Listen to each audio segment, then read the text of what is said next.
Hello friends, स्वागत है आपका आपके अपने YouTube channel S Kumar gardening में। इस चैनल पे आपको फ्रूट, फ्लावर और वेजिटेबल्स की ग्रो केयर एंड ग्राफ्टिंग के अपडेट लगभग रोज़ाना मिलते हैं। तो वीडियो यदि पसंद आए तो लाइक करिए, चैनल को ज़्यादा से ज़्यादा सब्सक्राइब करिए ताकि अपडेट रहें गार्डनिंग व बागवानी की नई नई जानकारियों के साथ। तो फ्रेंड्स, आज इस छोटे से वीडियो में मैं आपके साथ गुलदावली के पौधे, क्योंकि इस समय पर विंटर में ढेरों फ्लावर प्लांट हम लगाते हैं और ख़ासकर गुलदावली को इस समय फॉग, जैसा कि आप देख रहे हैं, मौसम में कोहरे का जो असर है उसे आप किस तरह से थोड़ा कम कर सकते हैं अपने गुलदावली के प्लांट्स पर। देखिए, इस तरह का कॉटन का कपड़ा आप यदि अपने गुलदावली के पौधों पर ढक दें रात के समय पर, तो आपके पौधे लंबे समय तक इसी तरह प्लांट पर बने रहेंगे।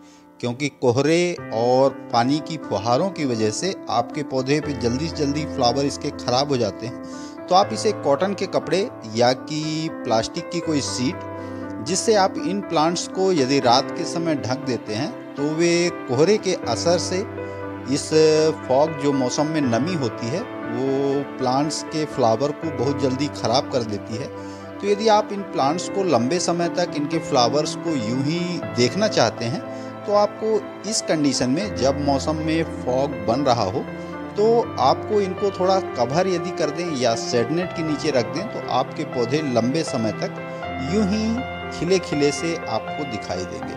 तो देखिए, जो भी प्लांट्स मेरे पास हैं, लगभग 8 से 10 वैरायटी गुलदावली की मेरे पास है। इस बार बेस्ट ग्रो बैग में मैंने इन प्लांट्स को ग्रो किया है और देख सकते हैं आप कि ढेरों संख्या में प्लांट्स पे फ्लावर इस समय पर खिले हुए हैं। आपकी गुलदावली में भी इस समय पर वैरायटी कोई भी हो सकती है, ढेरों फ्लावरिंग इस समय प्लांट्स पे हो रही होगी। तो आज मैं इसकी थोड़ी सी केयर टिप्स आपके साथ शेयर करूंगा ताकि आपके पौधे में यदि बड्स ना खिलने की समस्या है तो वो भी दूर होगी। तो बड्स यदि आपके पौधे पर नहीं खिल रही हैं तो आपके प्लांट पर सही तरीके से धूप नहीं पड़ रही है, या तो आप उसकी वाटरिंग, मिट्टी में आपके नमी की कमी हो जा रही है। इस वजह से आपके पौधों पर फ्लावर्स की जो बड है वो खिल नहीं पा रही सही ढंग से। तो पौधों में यदि मिट्टी आपने सही ढंग से बनाई है, मेरे बताए गए तरीकों से बताई है, इसके कई वीडियो मैंने अपलोड किए हैं, तो आपके पौधे में फर्टिलाइज़र की कोई भी कमी इन प्लांट्स पे इस वक्त पर नहीं पड़ती। इस स्टेज पे आपको किसी भी तरह के फर्टिलाइज़र अपने पौधों पर अप्लाई नहीं करना है। यदि आप इन प्लांट्स पर अभी किसी भी प्रकार के फर्टिलाइज़र इस फ्लावरिंग टाइम पे देंगे तो पौधा अपनी बड्स को सही ढंग से खुलने की जगह पर वह अपनी न्यू ग्रोथ निकालेगा। ऐसे प्लांट्स जिनकी फ्लावरिंग अब लगभग समाप्त हो रही है, जैसे ये कुछ पौधे देख रहे हैं, इन पे कुछ फ्लावर आपको दिख रहे होंगे, मगर इस स्थिति पे आपको इन प्लांट्स को पूरी तरह से कट कर देना है। ये पौधे दोबारा से जल्दी ठंड ख़त्म होते होते आपके पौधे दोबारा से फ्लावरिंग पे आ जाएंगे। तो ये कुछ प्लांट्स हैं जिनको मैं पूरी तरह से कट कर रहा हूँ और इन पे कुछ फर्टिलाइज़र भी अप्लाई करूँगा। तो इसी की जानकारी कि किस प्रकार के फर्टिलाइज़र आप अपने पौधों को दें कि आपका पौधा दोबारा से फ्लावरिंग पे आ जाए। ऐसे प्लांट्स जिन पे अब कुछ फ्लावर ही अच्छी कंडीशन में है, तो आपको उन पे ज़्यादा ध्यान न देके आपको पूरी तरह से इन प्लांट्स को कट कर देना है। कट कर देने से, अब कट करने के पश्चात इन पे जो भी खरपतवार हो उनको निकाल के निदाई गुड़ाई करके कुछ फर्टिलाइज़र आपको अपने पौधे को अभी दे देना है। इससे ये पौधे पुनः जल्दी ग्रोथ करेंगे और विंटर यानी सर्दियों के ख़त्म होते होते ये पौधे दोबारा फ्लावरिंग पे आ जाएंगे।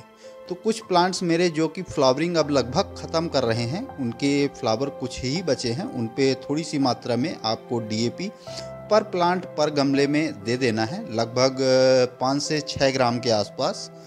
तो ऐसा आप सभी प्लांट्स के साथ जिनकी फ्लावरिंग अब ख़त्म हो रही है, तो आपके उनके कुछ बचे हुए फ्लावर्स को ना रख के यदि आप दोबारा से इन पे फ्लावरिंग लेना चाहते हैं तो इस कंडीशन पे, जैसा कि आपने देखा, इस कंडीशन पे आपको इन प्लांट्स की ब्रांचेस को पूरी तरह से नीचे से कट कर देना है। DAP आपको दे देनी है, लगभग 2 से 3 ग्राम पर प्लांट आपको पोटाश दे देना है, देखिए इस तरह से, और थोड़ी सी मात्रा में बोन मील अवश्य देना है। तो देखिए मैं दोनों प्लांट्स जिनको मैंने आपके सामने कट किया, इनको थोड़ी सी DAP और पोटास की मात्रा मैंने दे दी है। बोन मील लगभग 3 से 4 ग्राम पर प्लांट, 2 से 3 ग्राम भी आप उपयोग कर सकते हैं। बोन मील की जगह आप स्टोन डस्ट या केले के छिलके का भी उपयोग कर सकते हैं। देखिए